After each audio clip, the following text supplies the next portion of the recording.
So there's different kinds of density when we start to explore it there. Some are just neutral density, you know, an area of the body that feels dense, but there's no problem with it.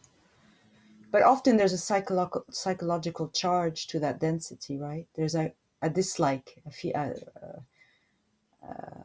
for example, lots of us have tension in the shoulders, but it's not just the tension. The tension is innocent, and it's the fact that there's a resistance to that tension that's kind of superimposed on that area of the body. It's like it's a psychological charge. Are you with me, Shirley? Yeah. So, and is that your experience with density? Sometimes, but sometimes it just really feels dense. I mean, and it's not necessarily, you know, I just notice it. It's a But that's not, so in that case, you know, I have an image sometimes that Francis used to use where the body, at some point during this meditation, yoga meditation, the body is no longer this cohesive thing. We start to feel it as a kind of unfolding of sensations, and some sensations are very transparent and others are denser. And the image he had, which I always liked, was like that some sensations are like icebergs. I mean, unfortunately with climate change, it's an image that can be a bit painful, but or there those areas of density are like continents floating in a warm ocean, the warm ocean being your presence, being awareness, borderless. And there's no problem. They just, in their own time, they may dissolve, they may relax, they may morph into the body keeps changing. So chances are that place of density, that sensation of density, 10 minutes later, it's not there, or it's some are still move, there. and it can move somewhat. It's kind of Exactly. So all of that is, I'm not hearing any concern on your part. well. Sometimes I do notice that there can be like, you know, some resistance, and I'm quite. I think I'm pretty aware when that arises in terms of that being really what's Yes, the resistance is the no, I don't like this. That's when there's resistance, you know there's a layer of separate self there. And that's where you want to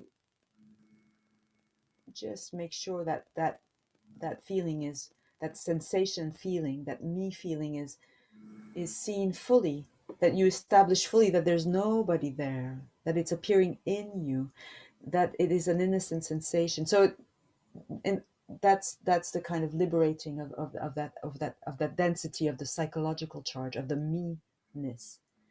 So that's the exploration, the inquiry at that moment, is that you have to reestablish who's who. That density is not me. I am me. I am the openness.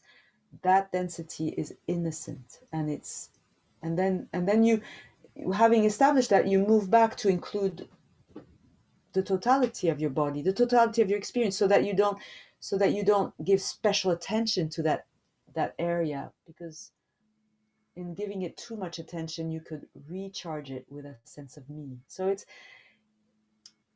it's hard to, this process is so irrational when you're exploring the body. It's not a rational process. But I can tell from your question that you were exploring, and hopefully my guidance gives pointers, and you, little by little, it makes sense, but it's kind of feeling sense. Of course the mind, like right now we're talking and explaining it, and that's helpful. But does that help, Shirley? yes, yes, yes, it does. Yeah, Okay. yeah. Thank you. You're welcome. When it comes to the breathing, it triggers a lot of fear, and I stayed with it because I felt more courageous now.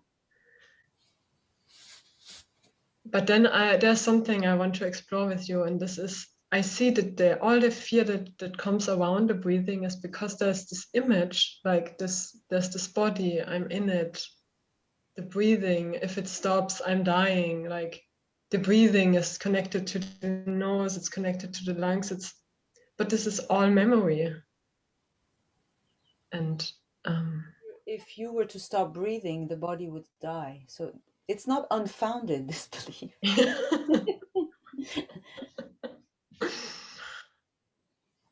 There's a kind of animal sense that, but actually an animal doesn't worry about breathing. It just breathes, and then when it's dying, it stops breathing.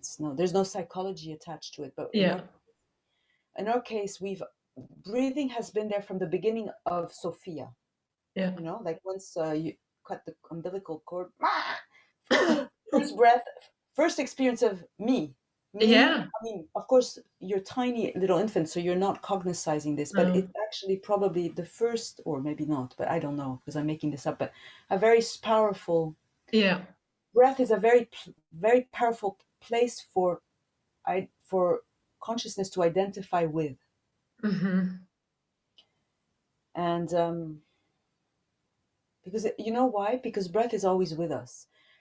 Some things are not always with us, so we don't identify with them. Like, I don't know, the sound of Ellen's voice is not always with you, so Yeah. you're not going to identify with it. And some parts of your body you sometimes feel, sometimes you don't. So you're not so intimately feeling one with certain feelings in the body. Yeah. But other feelings that are always with you, for example, the breath, or some of us, we feel a constant sensation, maybe in the heart area or in the belly, Yeah. and it is very intimate and familiar, very like me, very, very like me. And same with the breath. So this is why when you explore the breath, and in your case it's even more intense because you already have, as we've discussed, a kind of fear around not breathing. So it's going to be exposing this. But what's nice about what you say today is that you got a glimpse, a possibility of a feeling of breathing free of a separate breather. You got a glimpse of it. So this means that there's a safety net that has been felt maybe a little bit. Yeah, a bit, yeah. And so that would be what you have to cultivate. Like to come back as often as you feel invited to. Don't make it a yoga. No. Make it a kind of very loving exploration for a few minutes at a time, where you first, and you may not be able to, Sophia, on your own, so maybe you listen to a part of meditation that's exploring breath. Yeah. And you go gently, gently, gently. Yeah. I know you. Yeah. But it's good that you touch something very, very good. Yeah.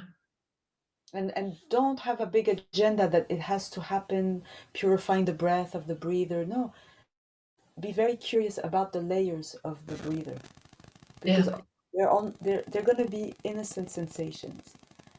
Of course, there will be thoughts that will be coming in saying, "Uh-oh, if you don't breathe, you're going to die."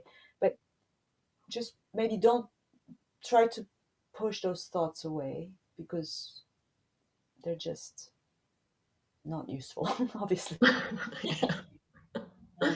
And come back to the.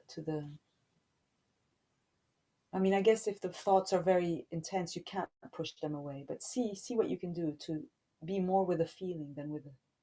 Yeah. Yeah. To emphasize this, yeah. Yeah. Okay. Thank you.